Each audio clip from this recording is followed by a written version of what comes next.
আরে এসো এসো, তোমার জন্য আমরা সবাই অপেক্ষা করছি। আমার জন্য?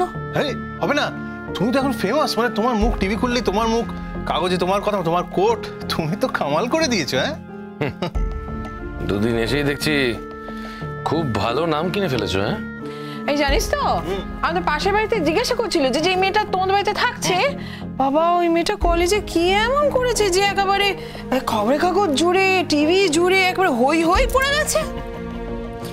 যা হয়েছে তা তো আপনারা জানেনই। সেদিন ওকে কিভাবে ওখান থেকে নিয়ে এসেছে সবই তো শুনেছেন আপনারা। তারপরেও কেউ কমপ্লেন করবে না? যেভাবে ওকে সেদিন ওখানে আটকে রাখা হয়েছিল, করবে না কমপ্লেন? এই মেয়ে, একটা কথা সাফ সাফ বলো তো, এই যে তোমাকে মাঝরাত অবধি আটকে রেখেছিল, কে ছিল গো তোমার সাথে? আর কে থাকবে? আমি তো একাই ছিলাম, আর সেই কথা তো আমি সব জায়গায় জানিয়েছি। যদি কেউ থাকতো তাহলে আমি সে কথাটা আপনাদের জানাতাম। না না, সে কথা বলা হচ্ছে না। যারা আটকে রেখেছিল তাদের মধ্যে কি কেউ ছিল? আমি আপনার কথা ঠিক বুঝতে পারলাম না আঙ্কেল। আরে বাবা, মা বাবা কি বলছে তুমি বুঝতে পারছো না?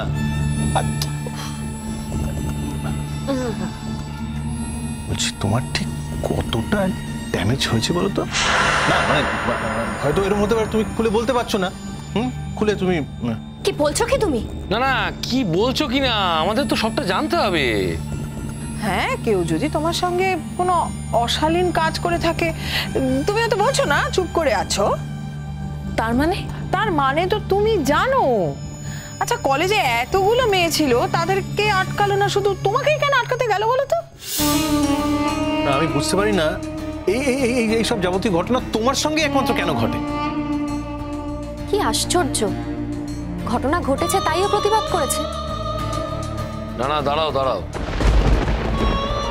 শোনো, তুমি না যা বলবে সেটা সত্যি বলবে। হ্যাঁ, এমনিতেই আমরা তোমাকে নিয়ে খুব বিপদের মধ্যে আছি। তোমার বাবার বিরুদ্ধে গেছি আমরা। তোমার বাবা প্রথমেই কি বলেছিলেন, এ বাড়িতে না রাখতে, এ বাড়ি থেকে বার করে দিতে। করিনি আমরা সেটা, ভদ্রতার খাতিরে আমরা সেটা করতে পারিনি। কিন্তু তার মানে তো এটা নয় যে তুমি ধরাকে সরা জ্ঞান করবে, তার জন্য যা খুশি ঘটে যাবে সেটা তো মেনে নেওয়া আমাদের পক্ষে সম্ভব না। এই ঠিক করে বলো তো বাবু, কি হয়েছিল ঠিক? আচ্ছা ঠিক আছে, আমাদেরকে না বলতে পারো, নিজের দিদিকে তো অন্তত বলো। পরে আবার অন্য বিপদ হবে, কে জানে বাবা। কি বিপদ হবে আমি বুঝতে পারছি না। ঠিক করে বলার কিছু নেই মামুনি, যা ঘটেছে সেটা মোহর বলেছে। এই তুমি সেখানে ছিলে? হ্যাঁ, ঘরে বসে বসে সব জেনে গেলে একদম। আরে বাবা, মাঝরাত অবধি ওখানেও একা ছিল, দরজা বাইরে থেকে বন্ধ করেছি। এখন প্রশ্ন হচ্ছে কে বন্ধ করলো, কখন বন্ধ করলো, কি ঘটেছে সেগুলো সব আমাদের জানতে হবে। যা ঘটেছে আমি তা বলেছি, আর আমি কাগজে যার নামে অভিযোগ করেছি কাগজ তাকে প্রশ্ন করেছে। সেই ছেলেটি সরি বলেছে, চিঠি লিখেছে, আর সেই চিঠি দেখে তবে আমি তাকে ক্ষমা করেছি।